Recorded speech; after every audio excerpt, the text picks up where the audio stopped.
I love it. The kind of vaguely threatening joke, we might invade you. Hey, watch out. Trump was caught on a hot mic amid all of this great news and the resolution of the war in the Middle East. The new Prime Minister of Canada, not Trudeau, but the other guy, whatever, Prime Minister Maple Leaf, he shows up and apparently Trump had referred to him as president. So it just offhand, president is the head of state, prime minister is the head of government. In our country, it's both in the same office, but in parliamentary systems, they're divided up. So he mixed it up. He called the prime minister president. The prime minister says to Trump, hey, thanks for the promotion. Here's Trump's response. Is he going back? No, I'll go back. I'm glad you upgraded me to president. Did I say? Great stuff. It's good. I started. We said incisive. Great stuff. I love it. It's a little hard to make out because the microphone has trouble picking it up. But he goes, thanks for upgrading me from prime minister to president. Oh, did I say that? Oh, that's funny. He's laughing. He slaps him on the back and then he goes, at least I didn't call you governor. I love it. I love the ribbing. The kind of vaguely threatening joke, we might invade you. Hey, watch out. But also the camaraderie. They kind of seem to get along. It's not this stodgy, clinical, sterile, defensive posture with international leaders. It's an aggressive posture. This too, I think, has Christian resonance because is a line that we say about the church. And we say it because it's in the gospel. And it's a line of our Lord, which is that the gates of hell will not prevail against the church, which is often misunderstood as saying that evil forces will never overcome the church. But that gets the direction totally wrong. We're not talking about the armies of hell. We're talking about the gates of hell. Gates are themselves defensive mechanisms. So when they say the gates of hell will never prevail against the church, the image is not on the armies of hell attempting to vanquish the church. The image is of the church militant conquering hell, conquering death. In other words, the church is on the move. And this is how we should be thinking. For far too long, Christians have put themselves in a defensive posture, apologizing for everything. And not only the things that we should apologize for, but apologizing for just everything, for being Christian, for holding good and virtuous views. We're always on the defensive. You got to go on the offensive. Politically speaking, the American right, which has a lot more to do with religion than the left does, the right has been on the defensive. Oh, we're not this, we're not that, we're not racist, we're not this, we're not that. No, we don't want to do this, we don't want to do that. We just want to shrink the government. We don't want to do anything, actually. Trump flips that on a whole host of issues. He says, no, we are going to deport people. We are going to force a resolution to foreign conflicts. We're not just going to allow wars to fester forever. We are going to change our trade policy. We are going to prosecute the bad actors, the corrupt people in government. We are. The left has been doing that for a long time. And then we get into office and we say, we're not going to do that because of some principle about losing all the time. No, we are. We're doing stuff, baby. We're doing it. That is the right attitude. We got to be on the move, all right? Sometimes the best defense is a good offense. Okay. The libs are up in arms. They're furious. They have to eat a lot of crow today. There might be a MAGA hat on The View. Go to cowboycolostrum.com/Knowles.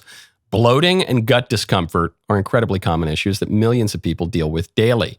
Even when following all the standard advice, eating slower, walking after meals, avoiding processed foods, sometimes you still feel awful. That's where Cowboy Colostrum comes in. This liquid gold is packed with proteins, natural growth factors, and antimicrobial peptides that enhance immune response, reduce inflammation, and repair your gut lining. Cowboy Colostrum offers the highest quality bovine colostrum available, 100% made in America from 100% American grass-fed cows. They source from the first milking and only collect surplus after calves get their fill. Unlike other brands, they don't overprocess it. They keep it whole and full fat for maximum nutrient density. Simply add a 3-gram scoop of their delicious chocolate Madagascar vanilla or strawberry flavors to your coffee or smoothie. Plus, as an added bonus, the natural growth factors and peptides in Cowboy Colostrum will make your hair and skin amazing. You want this quaff? Go check it out, especially the chocolate. Definitely get the chocolate one. For a limited time, our listeners get up to 25% off their entire order. Just go to cowboycolostrum.com/Knowles, KNWLES. Use code Knowles, KNWLES at checkout. It's 25% off when you use code Knowles, KNWLES at cowboycolostrum.com/Knowles. After you purchase, they will ask you where you heard about them. Please support our show and tell them that we sent you. Alyssa Farah, the fake Republican on The View, She is at least the fake Republican. She's not an overt Democrat, but she's a lib. She's a lib like all the ladies on The View. She previously said something that she might have to make good on vis-a-vis the war in Israel. My point when I say I'm not going to be apocalyptic, it's not changing a tune. It's not making every single thing a 5-alarm fire. Yeah. If he does good, if he gets the Israeli hostages out, I promise I will wear a MAGA hat for one day on the show and say, thank you Please for don't do doing that. it. Yeah. And she'll knock it right off my head. But like don't do that. you have to be able to cheer for wins when they happen and then call out relentlessly the wrongdoing. Okay, great. Well, it happened. So are we going to get it today? I don't know. I don't know what time The View airs. I assume it's after my show in the morning. I want to see that MAGA hat. I'll be curious to see if she makes good on this bet. Obviously, the clip is going around. She knows that she made this bet. I'll be curious to see if she can do it.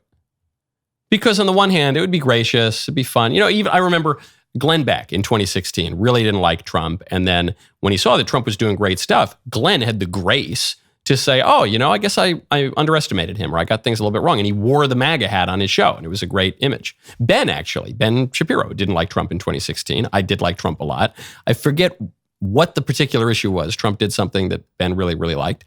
And he said, all right, Knowles, I'll wear your MAGA hat. Give me the MAGA hat. I'm going to wear it on the show. It was good. That's a very gracious thing to do. It's very self-aware. Say, okay, I got something wrong. All right, I'm going to make good on that. Can Alyssa Farah do that? Who cares about Alyssa Farah and The View? Can the left do that broadly?